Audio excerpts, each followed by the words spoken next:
Hi, this is Gino Wickman, and if you think you might be an entrepreneur or you just launched your business, please check out this podcast with two amazing guys, Joe and Matt. What's up, everybody? You're listening to the Hustle and Flowchart podcast with your boys, Matt Wolf and Joe Fear. Gino, we're finally here together. Looking forward to this, guys. Well, you're feeling fresh, I'm assuming, right? You just came back from your annual sabbatical. Well, just came back. It's been, that was an August sabbatical, and we're talking at the beginning of November. It's been 2 months, but absolutely, I take one every year in August, and there's no question I come back better, faster, clearer, more energetic, and felt exactly that way for this one. Right on. Yeah, and I mean, did you have any ahas, or do you have epiphanies during these moments that changed the course? I actually do. There's always some level of aha, and this one was pretty good because I'm at an interesting place in my life. After 20 years of building EOS Worldwide and putting the finishing touches on that, ultimately selling that business, I now sit here with 5 pieces of content that I teach the world, okay? And we're obviously going to talk more about Entrepreneurial Leap than anything else, but it's EOS, the EOS Life, Rocket Fuel, Entrepreneurial Leap, and the 10 disciplines for managing and maximizing your energy. And so the aha was, because that's a lot of content, and it's but what I realized is, so this is the aha, get ready, it's not very profound, but what I do is I talk about stuff. So that's the conclusion. And we're in good company here. And there's 5 things that I talk about, and I talk about those 5 things through speaking engagements, through my sessions, through podcasts, through articles. And so it was like a clarity moment, and my creativity went through the roof. And so right now, we're about to talk about, certainly mostly Entrepreneurial Leap, but some stuff. And the epicenter of it all is entrepreneurs. My obsession and my life in more than 3 decades is obsessing about entrepreneurs. That's what I do. You do. And you've done that for, over 20 years, being one. Obviously, you've been one the whole time, but I know it goes back to, taking over the company from your dad.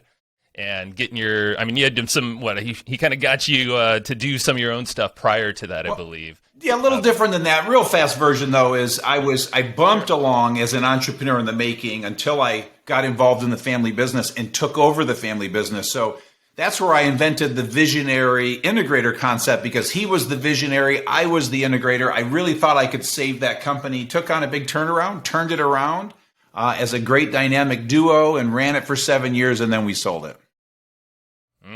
Yeah. Are you, and this is maybe going down the rocket fuel path, because that amazing book, I love that. And that brought so much clarity to how we operate as a duo here. So thank you for that. Do you still see yourself as an integrator? No. So that was the aha, is what I write with Mark Winters in Rocket Fuel is that of all visionaries, about 5%, so 1 out of 20 have this ability to do both, because it's a detail orientation they have. And so I'm one of the 5%. And so when I took over the family business, I was absolutely fully an integrator. And when I sold the business, I decided I never want to be an integrator again. For me, it's a lot more fun being a visionary. And from that day on, it's been 24, 23 years of being a visionary. This is where I like to play. So it's possible to have that. It's possible, but rare. So be careful, because a lot of visionaries kid themselves and they think they can do both when they're the 19 out of 20. So make sure you know where you are in that ratio.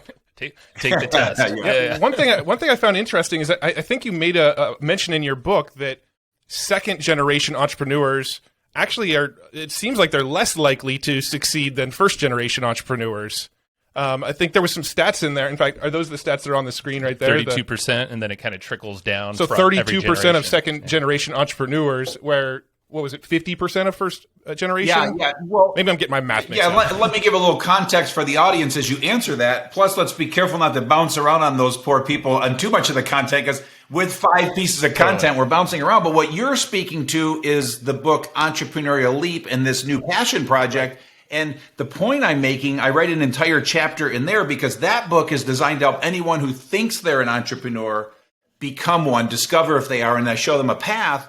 I write an entire chapter about second and third generations entrepreneurs, because there's the failure rate is so high. And like you said, I'd have to pull up it's 32% of second generations succeed, 13% of third generation, and then 3% of fourth generation. So the point is, when a second, third, or fourth generation take over, most of the time, they don't have what it takes to become an entrepreneur. They're not a true visionary, and so they just don't take the company to the next level. And so there's the context around where that content comes from. Oh, gotcha. Yeah, I appreciate you adding that context. The reason I was bringing it up is I'm a second generation entrepreneur as well. My dad was an entrepreneur. He had his own business. I was sort of in line to take over the company. And it was around 2008 when the economy just kind of took a turn, and my dad actually ended up selling the company. And the new owner, I went from feeling like I was an entrepreneur because I was sort of running things with my dad to now I'm somebody else's employee. And as somebody else's employee, I lasted about 6 weeks, and then I was gone. I thought you were going to say 6 days, but 6 weeks. I made it about 6 weeks. It's interesting. You've done all the EOS stuff, traction, rocket fuel, get a grip. I have the other book over here. But now you're almost kind of going back, to the beginning of the journey. So tell us, the why. What's your passion? Yeah, for sure. And you're exactly right. I did it in reverse, but I had to do it in reverse. So I've spent over 30 years obsessing about entrepreneurs, how to help them, how they become successful, how to help them become successful. And so after 30 years and thousands of entrepreneurs, that knowledge and experience helped me now go to the front end of the entrepreneurial journey and help entrepreneurs in the making. And our passion always stems from some sort of wound, pain in our life, a suffering, a problem we solve. And so I created EOS and wrote Traction and all the other books over the last 20 years to help entrepreneurs because of the passion from helping my entrepreneur father. This next project, called Entrepreneurial Leap, which happens to be the name of the book as well, is a passion project to solve pain from when I was 18 years old. There's an old saying that says, "We teach what we needed the most," by Daniel Kennedy. And I'm teaching my 18-year-old self, who was a mislabeled derelict. I was lost, confused, insecure, scared to death as all my friends went off to college. I was so different from them. There was no way I was going to spend another day in academia, and I wanted to go to work and make money. Well, that was 18. It really took me till 29 to know exactly what I was, which was an entrepreneur. And so I lost 11 years. So this project is to help anyone out there at any age that thinks they might be an entrepreneur. It's going to help them discover and confirm whether they are or aren't, show them a glimpse of what the life looks like, and then show them a path to greatly increase their odds of success. And so that's what the Passion Project is all about. I love it. Yeah, it's laid out so clearly, too, in the book. It's like a roadmap and tool guide, really.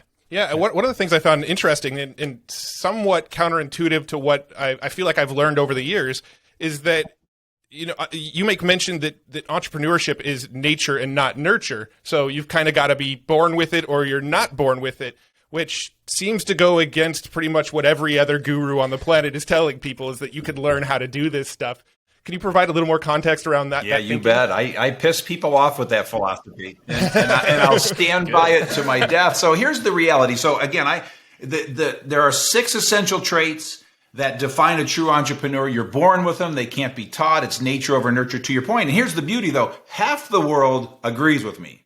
It's the other half of the world that don't. And here's, just for the record, I hope I'm wrong. But here's what's criminal to me is to try and convince 7.5 billion people on this planet and believe that they can all become entrepreneurs is dangerous. And so, the goal here is to impact 1 million entrepreneurs in the making. And I believe I can greatly improve the success rate for an entrepreneur starting and building and running a business. And the way I'm going to do that is 2 ways. I'm going to talk the ones out of it that should never take the leap, because what I'm doing is I know that breaks hearts, but I'm saving lives. I'm saving you 10 years of sheer hell. And so that's going to increase the success rate. And then certainly the ones that are and take the leap, which is about 4% of the population, I'm going to show them a path that will greatly increase their odds of success. And that will overall increase this horrific success rate of entrepreneurs taking leaps. That is a good point, because that whole the failure rate, quote unquote failure, I don't know if it's deemed a failure, but in business, shutting down, that was always, I think that was in my head when we first jumped in, me individually, because I did college, and I know there's a section in the book, if you do college or not, there's pluses and minuses. It's definitely a social thing and the people thing more for me, which I think you had the same, even though you didn't go to college.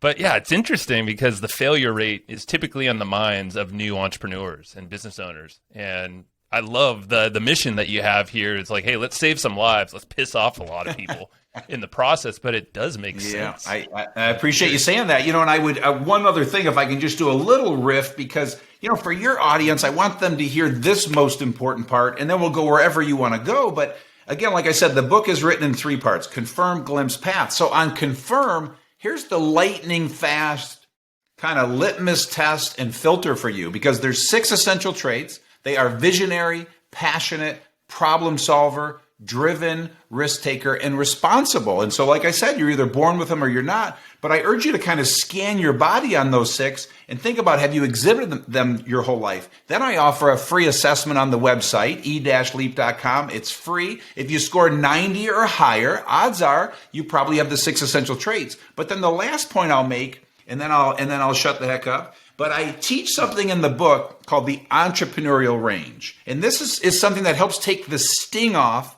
if I've broken your heart. And what I mean by that is the Entrepreneurial Range, if you draw this in front of you or picture it in your mind, there's this arc. At the top, it says Entrepreneurial Range. To the far right, it says True Entrepreneur. To the far left, it says Self-Employed. And so the point is, anyone that owns their own business is somewhere on that range. The far right are the greatest entrepreneurs of all time: Elon Musk, Walt Disney, Oprah Winfrey, Sarah Blakely, Henry Ford. To the far left are all the one-person shows: sole proprietors, somebody with a side hustle, a freelancer, etc. And so your audience is made up of people all over that range. What I urge you to do is, if you don't have the 6 essential traits, if you score low on the assessment, you're more on the left side of the range, and you could still be a one-person show. It doesn't mean you can't be self-employed. It just means it's highly unlikely you're going to build an organization with people. And so the 6 essential traits in a true entrepreneur, and what I'm speaking to in this book, are people on the right side of that range. So it's not like it's a death sentence. It's not like game over. And then the last little point is, being an entrepreneur is not like this ultimate destination in life. It's one career choice. It's for 4% of the population. The other 96%, there's like 1,000 other choices. So, this is like in the 70s and 80s, everybody wanted to be a rock star. Today, everybody wants to be an entrepreneur. It's just simply who we are. It's not something that you do. So there's my humble 2 cents. That's perfect. That actually answered the next question that I was about to ask. So that's perfect. It's funny because Joe and I, we both took the assessment. I think Joe did it last night. I took it 45 minutes ago. And I actually ended up with a 77%. And I think Joe came up with a 91% on the thing. And so I started putting in job applications and... But we're wrapping up shop tomorrow. So thanks, but on that note, you're partners in business, right? Is that accurate? Yeah, so that's the beauty. And so again, Joe's probably the visionary. Matt, you're probably the integrator. But the point is this: I in the 3rd part of the book, Path, I teach 9 stages of building your business. And the second stage is for you to decide if you're a partner person. What makes you guys work is you, Matt, as a 72 or whatever you said, you're probably not going to build an empire on your own, but partnering with someone is more for you. But you got to decide if you're a partner person or not. So that's why it works. That's why you guys are successful. And so that's that. And left on your own, Matt, you just have to admit to yourself, I'm probably not going to go be the next Elon Musk. But what I'm trying to help you understand is that's okay. We're not all destined to build billion-dollar tech unicorns. That's not the ultimate destination. You actually said the right thing, or like the thing in my mind, is through that explanation, that context of the assessment, which definitely everyone should go check that out at e-leap.com. Go check it out. It's free. I think it's on the top tab or something. And it takes like a minute or two if you're truthful. It doesn't take that long. And that's the key, be truthful. But like it takes the pressure off. And because the way that I think you helped us put more context around that and the results, because it's not like, oh, you're doomed for failure. Don't even think about doing your own business thing.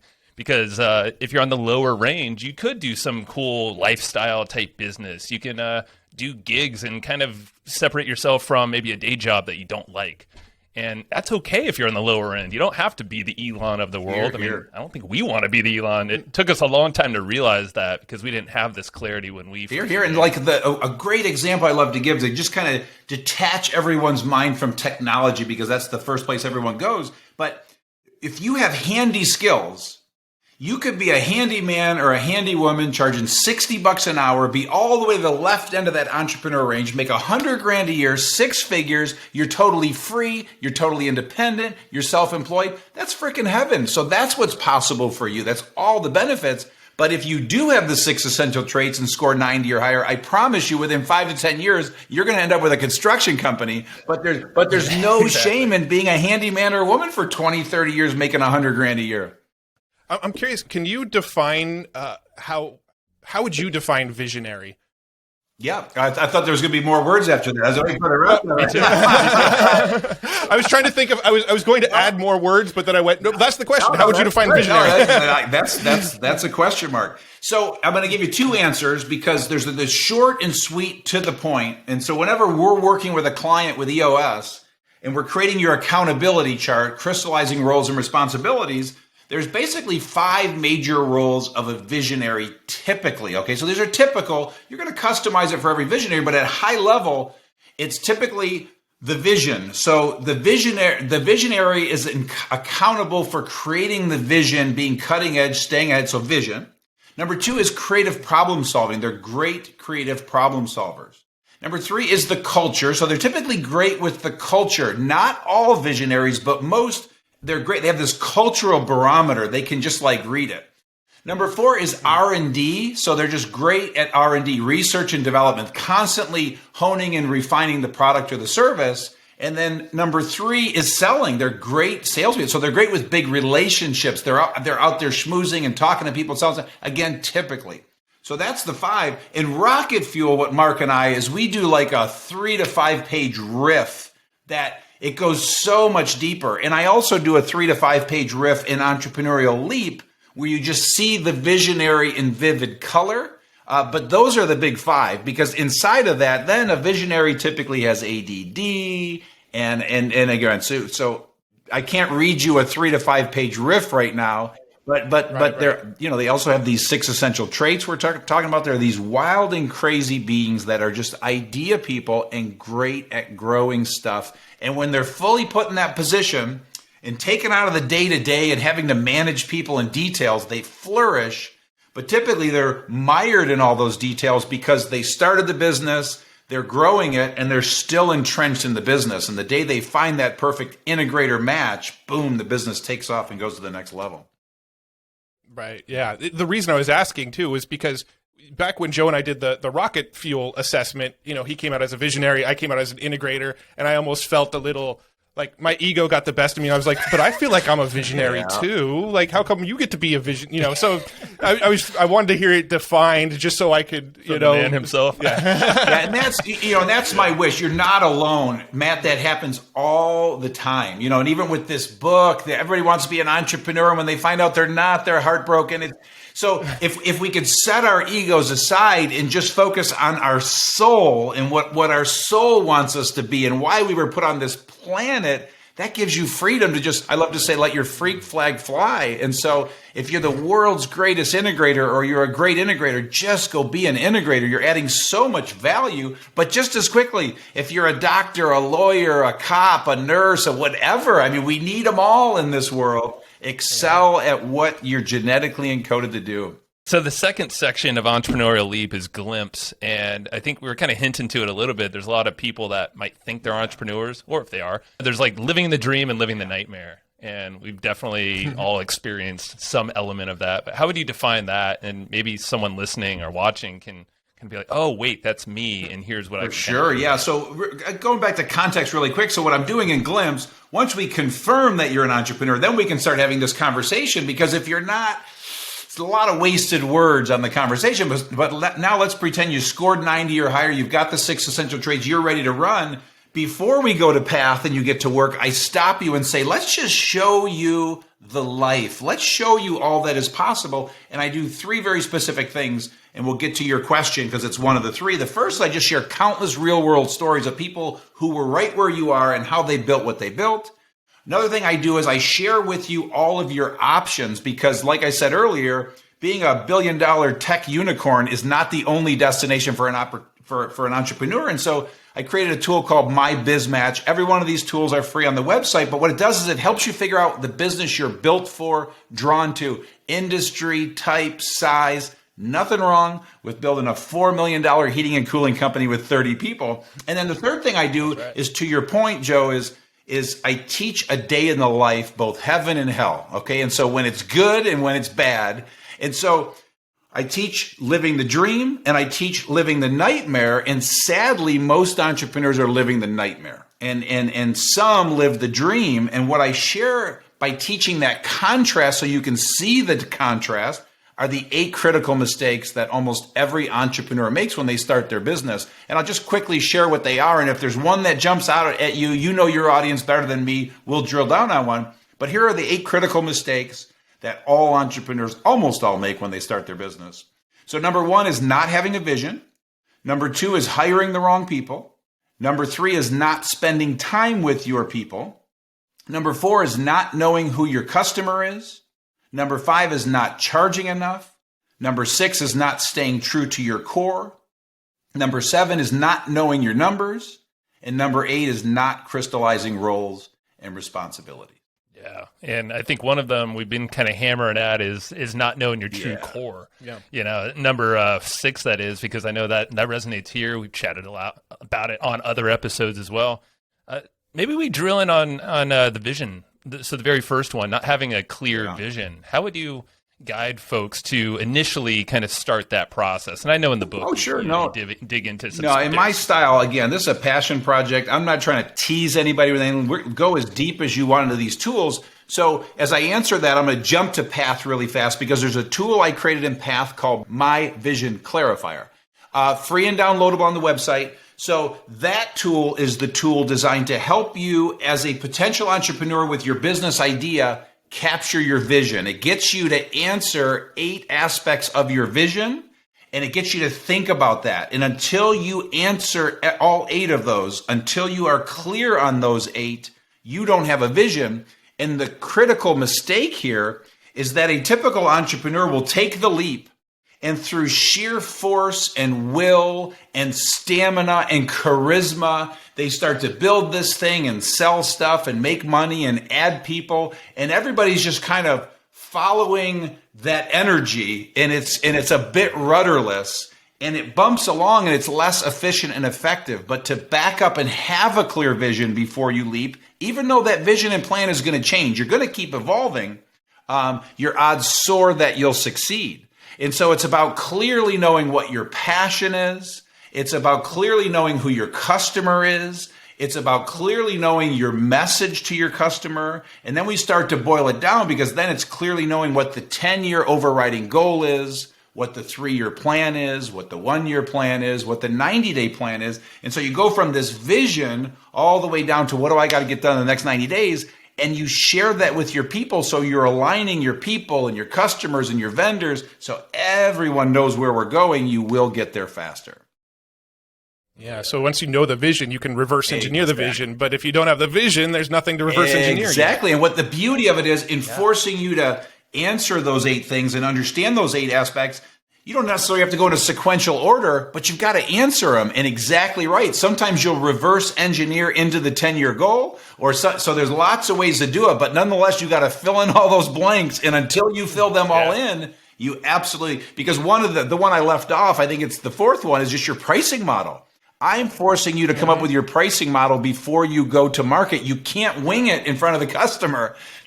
So those are the 8 aspects to My Vision Clarifier. And again, it's in the book. It's on the website for free. And then I'll just say one last little, to put a tidy bow on what we talked about there. The first tool was the Entrepreneur in the Making assessment. The second tool was My Biz Match. The third tool was My Vision Clarifier. Each part of the book, Confirm, Glimpse, Path, has a tool. Those are the 3 tools. And we call those tools 1, 2, 3 roadmap. And so on the website, if you click on the 1, 2, 3 roadmap, in an hour, you can fill out those 3 tools and literally have a roadmap to start a better startup. 10 minutes on the assessment, 20 minutes on My Biz Match, about 30 minutes on My Vision Clarifier, and all of a sudden you will start getting clarity, have a roadmap, and you'll be ready to go. And that's at e-leap.com/tools. You got it. But e-leap.com, if you just go there, it'll hit you right in the face. So you can't miss it. Cool. Yeah. No, I love this because this is for everyone listening, probably, because I'm sure even if you are kind of new to entrepreneurship or haven't totally dove in, there are these things that I wish we had when we started 12 plus years ago. And I mean, just the vision thing has come up so many times with Matt and I, obviously as a duo, but individually as well. Like we always called it the North Star. Like, what's our North Star? Where are we headed? It was always kind of fuzzy, but I love the way that you make it. Yeah, and if I may, you prompt something funny because you're exactly right. Everybody should go do it because one of two things are going to happen. You're going to fill that out in an hour, and your energy is going to go through the roof, and you're going to be ready to run. Or all the energy is going to go out of your body, and you're going to want to take a nap. Okay, if you want to take a nap, you're not an entrepreneur. This is not for you. So the reason I bring that up is I've taken so many people through the process one-on-one live that I know the ones that are going to succeed and the ones that aren't. Because when we get down to that 90-day plan, they're so overwhelmed. They have no energy. They have no interest in doing the work. So it's just a sign they don't have all 6 essential traits. Everybody, or a lot of people have an idea, but they're incapable of turning that idea into a reality. And again, it takes if we allow ourselves to take the pressure off ourselves, because like you said, you could slug it out for the next 10 years and probably hate life doing it or make a lot of other people pissed off. And, we don't want to do that. There's better things. Exactly right, man. I'm saving lives, baby. Saving lives. You really are. All right. Well, one of the last little rabbit holes I want to go down with you is in the path section of your book. You've got your 8 essential disciplines to increase your odds of success.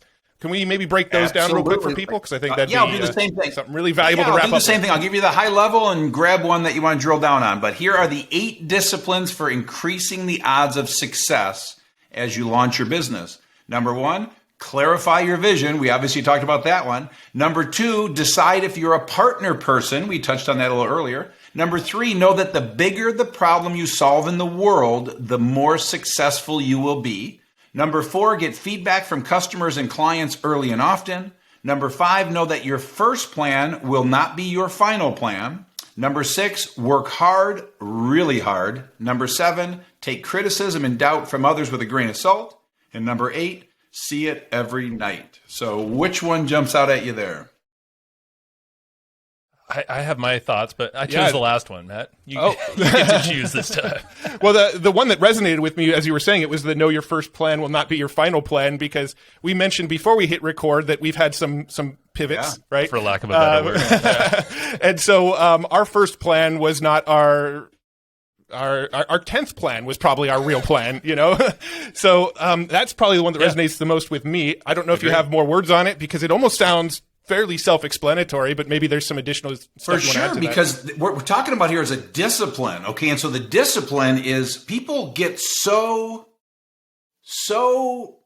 bought into, wrapped up in, entrenched in their first plan that they're inflexible, and they're so in love with that plan, they don't see when it's time to change, and they run it right into the ground. So the discipline is knowing. So when you fill out 1, 2, 3 roadmap, and you've got this wonderful document that's all filled out with these 8 aspects, and you're feeling really good, get ready. Somewhere between day 1 of launching your business and day 3065, you're going to have a change. And I always say have a plan B, C, and D. It's going to change a lot. And then one little example, I sit here 21 years after launching EOS worldwide, and we've got 130,000 companies using the EOS tools. I just sold my 1,000,000th copy of Traction. By all measures, I sit here looking pretty smart and pretty successful. Well, you should have seen the first 7 years. And so I joined forces with a partner, Don, 16 years ago to officially leverage EOS worldwide, where we started adding implementers.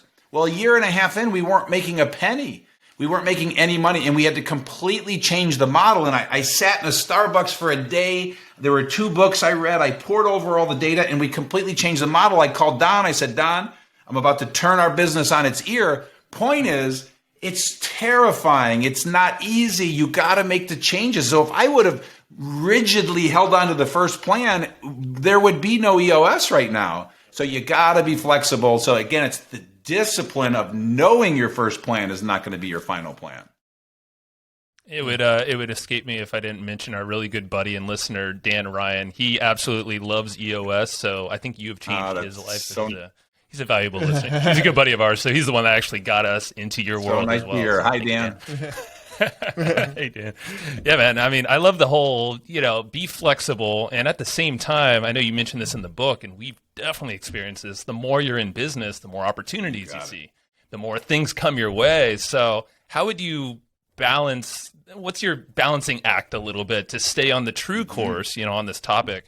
And also maybe still keep an eye on some opportunities that might and so now you're getting into those 8 critical mistakes and the one about, staying true to your core. So what happens is, let's just hypothetically say that you want to build a $10 million software development company, okay, with 50 people.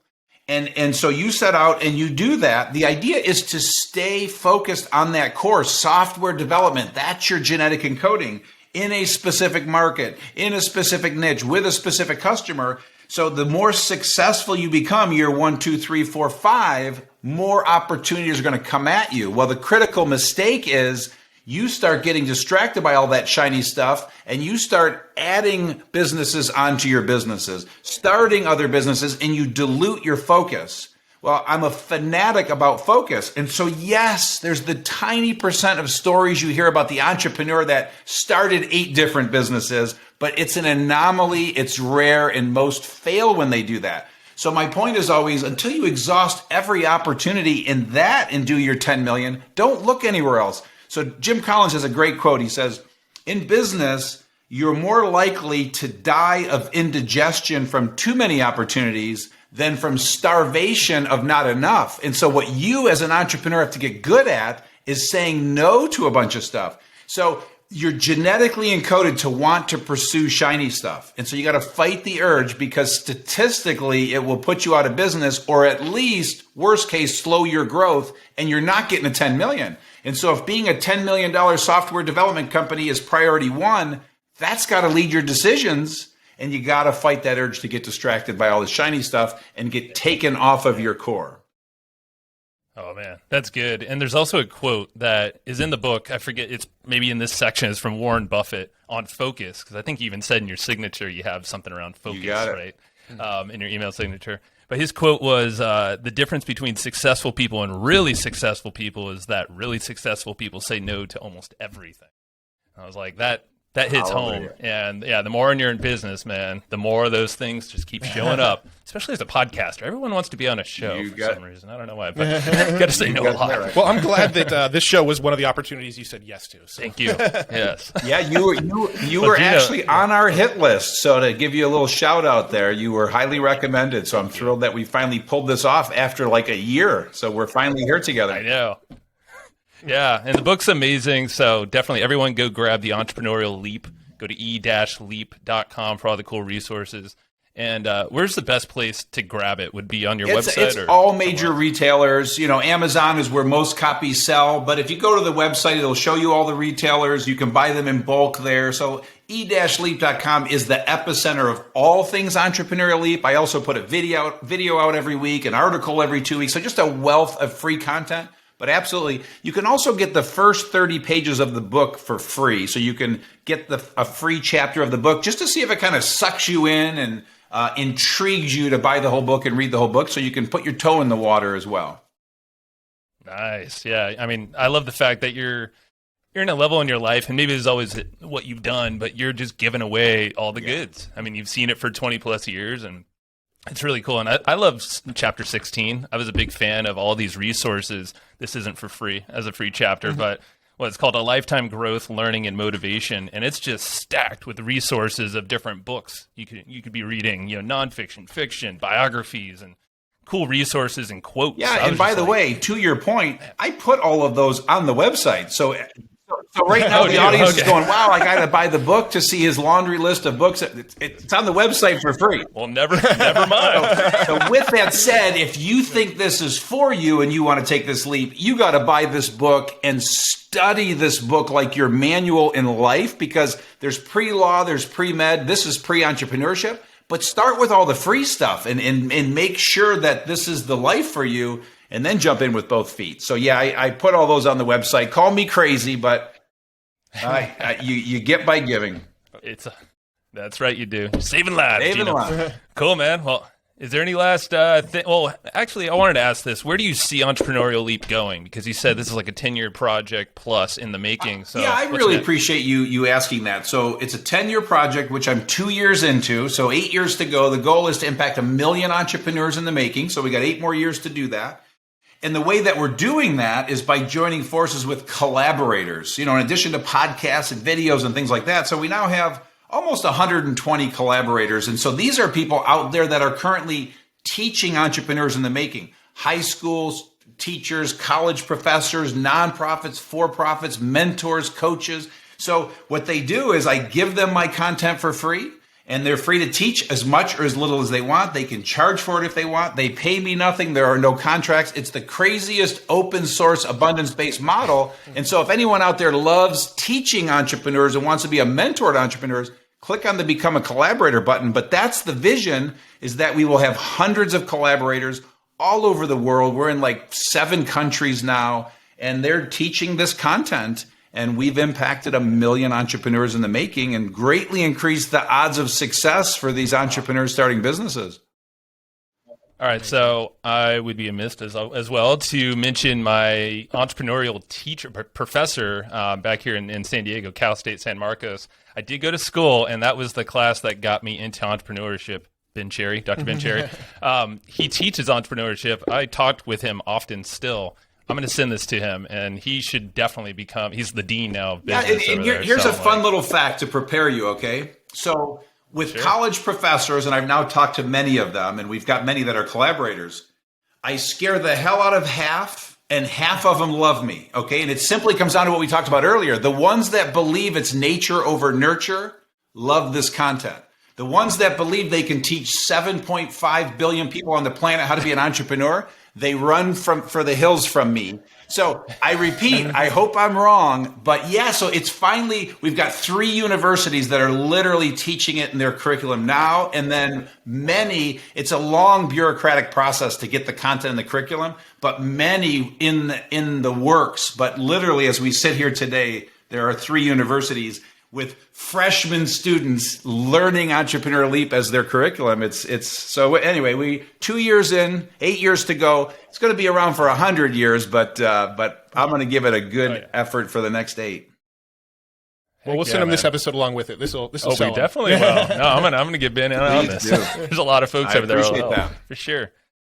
Gino, I appreciate you, man. This has been great, and I can't wait to see where it goes. And maybe there's some other books because all these books you've written, they've read so simply. Some are narrative, get a grip, and they're just fun to digest, and it's very practical. So appreciate you. Means a lot. You're 2 great dudes, Joe and Matt. It's a pleasure to meet you both. Thank you.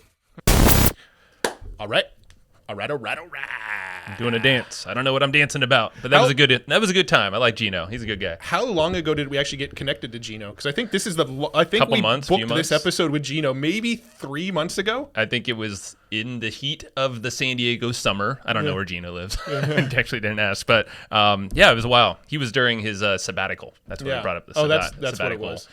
thing at the beginning. But good on him for taking sabbaticals every August every year.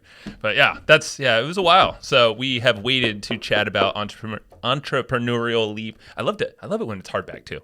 Yeah, hardback books are awesome. It just thud factor, baby. Even though it's not like super dense and it's very simple to read. So Gino's a badass, man. We have his other book here, not hardback. This is Get a Grip.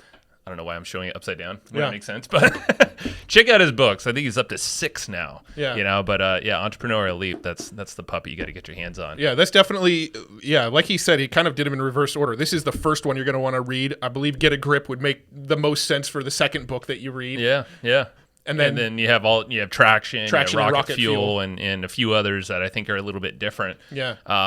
And he actually mentioned it and one about how he kind of manages his energy. I think he called it EOS Life, potentially. I actually don't have the book title in front, but I'm going to dig in because I'm like, oh, that's interesting. He said it's like a different angle of how, and that came out, I think, kind of recently. But this is the big thing, you know? And yeah, I think it's cool that he went reverse order because, I mean, he gained so much experience and knowledge in like over 100,000 business owners that he's worked with. Like, okay, now it's just distilled into like, let's help a lot of people in the very beginning stages. Figure it out. No, it was fascinating, and nicest freaking guy. Like, when we get on podcasts, let's be honest, we never really know what we're going to expect. If the first time we're meeting the person is when we jump on and hit record, right? That happens fairly often. I would say probably 70% of the shows we record, this is our first time meeting them. It's starting to happen a little bit more, and that's all right. It's kind of fun. And everyone's like, oh, it's great to meet you finally. It's so you never really know what to expect, right, when you're jumping on with them. But man, he's just a nice, really good dude. Like, I'd have a beer with him. Exactly. I'd hang out. I was actually thinking about that. I was like, I'd like to just chill with this dude. Yeah. He's fun. Well, what I thought would be kind of cool to chat with you about in this outro here is sort of our thoughts on his philosophies, right? So like the thought of entrepreneurs being born and not made, right? The nurture versus nature. 50% agree and 50% disagree. So so I think I've always been of the mindset that it was a nurture, right? That anybody could learn to be an entrepreneur, but after you and I had a discussion before we talked to him, and then also from our discussion while talking with him, I think I've had a perspective shift on that, because when he's describing an entrepreneur, and like whether you have it or you don't, he's describing that entrepreneur that wants to run a big business and scale it huge with a lot of employees, and the big long-term 10-year vision. Like that's how he's kind of defining an entrepreneur. And that probably is born. Not everybody's going to be the Elon Musk who could manage a SpaceX, a Tesla, a Solar City, a Boring Company, all of those at the same time. Not everybody can be like Jack Dorsey with Twitter and Square, and I think he might be Medium also. I know one of the guys from Twitter created Medium. It might not be Jack Dorsey though. So but I mean, Elon's a perfect example. You see him in the media a lot as like, oh my God, the smartest entrepreneur businessman ever. Like where he's going to space even, but it started with like PayPal and all these other things. But it's like he is not normal. That type of person. He's an alien. That type of person, 100%, I believe, is born. I think that from like either a very young age or coming out of the womb, they have this freaking drive. And I believe that now because I don't have that Elon Musk drive. Bingo. I don't. Like, I have the drive to build something that's big enough to create like a happy, fun lifestyle where I'm not stressed out all the time. That's where my drive is for making the money. But I don't have that drive to build this mega corporation and employ 100 people and, Freedom for both of us. We both share that. And I would agree. Because I did have a feeling before that it is nurture, or at least like there's a lot of nurturing, and I believe you can still hone some skills with nurture, but I would agree with Gino and his thesis of that it's nature, because I mean just looking at his. Like go check out those watching, listening. Go do that assessment on his website. Literally, it takes a couple minutes, and it is free. If you're honest about it, and I think that's what you and I both did that assessment. And we got my result was 91, and yours is 77%.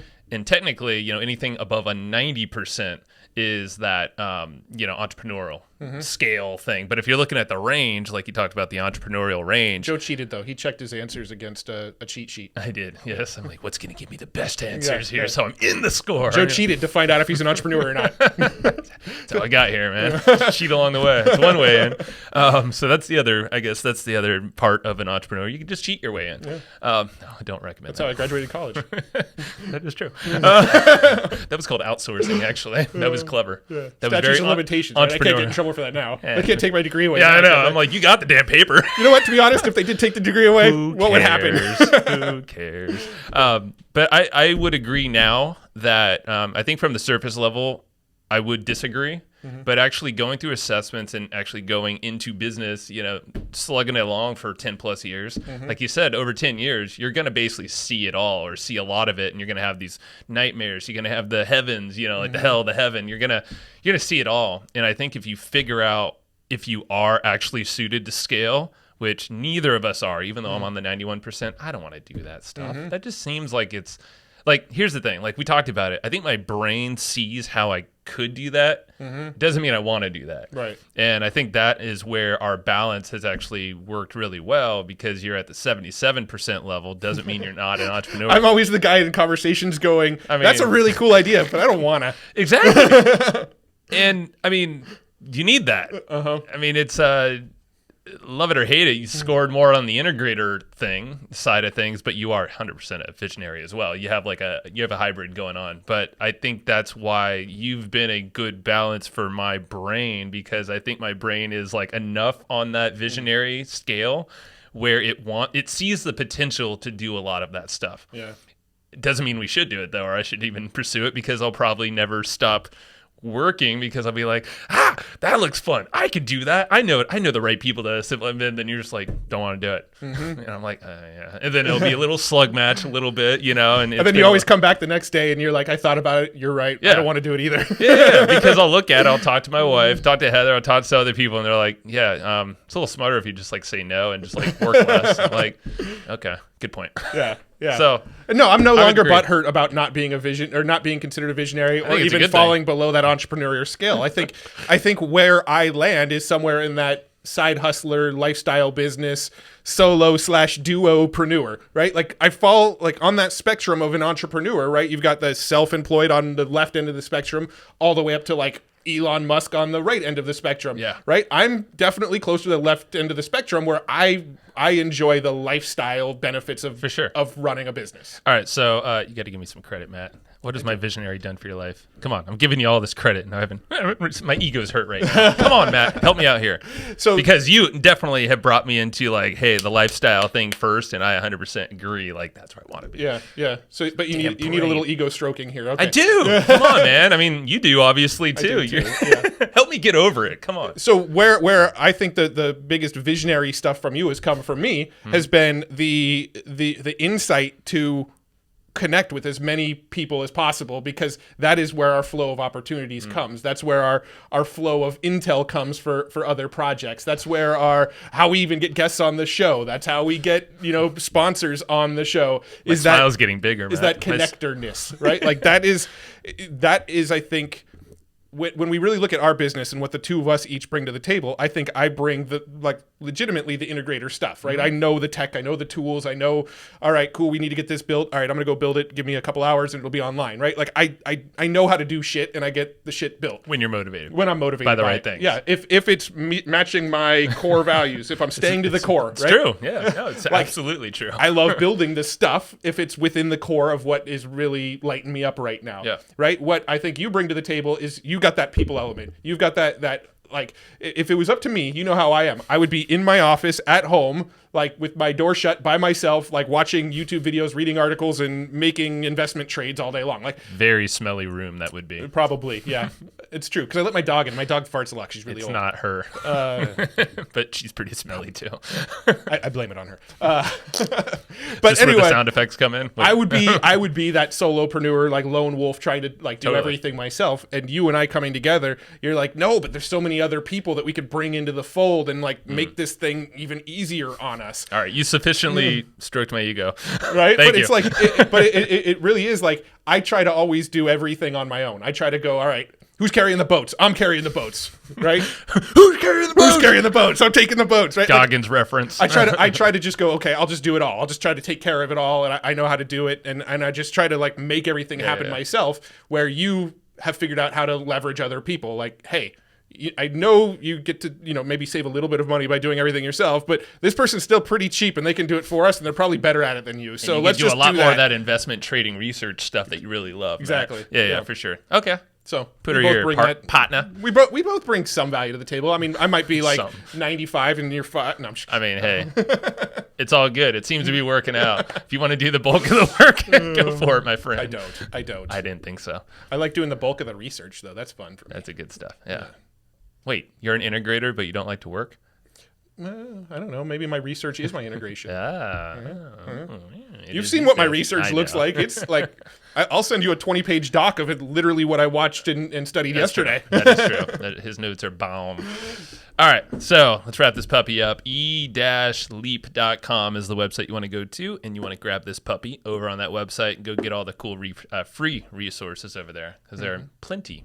And I didn't go through all the different apps for each section, but Yeah, I we'll saw have to them. check those out because we only took one of the assessments. We should go take the rest and just see what pops up. It'll probably help us, even with our newer direction here. So, Sure. Yeah, e-leap.com will get you there. Thank you, Gino. You da-bombed.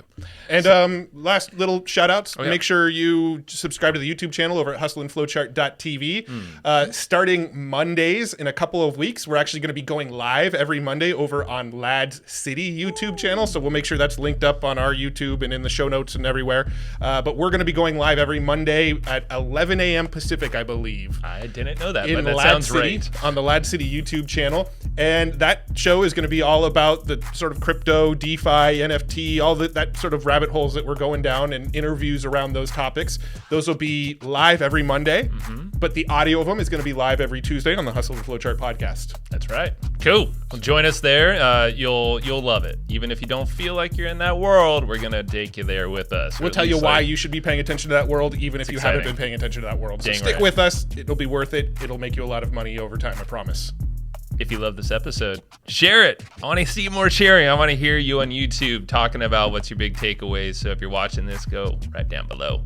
Right after you hit subscribe and smash that bell or whatever the heck you got to do. Yeah, do the stuff that the All other the YouTubers stuff. tell you to do. Just do it on our channel. You've heard it enough. Just exercise your actions towards this, because you know you love us more. Yeah. So that's about it. And go spread the word. Go tell someone about this. Go leave us a rating, review, subscribe elsewhere on the podcast. Love you. Bye-bye.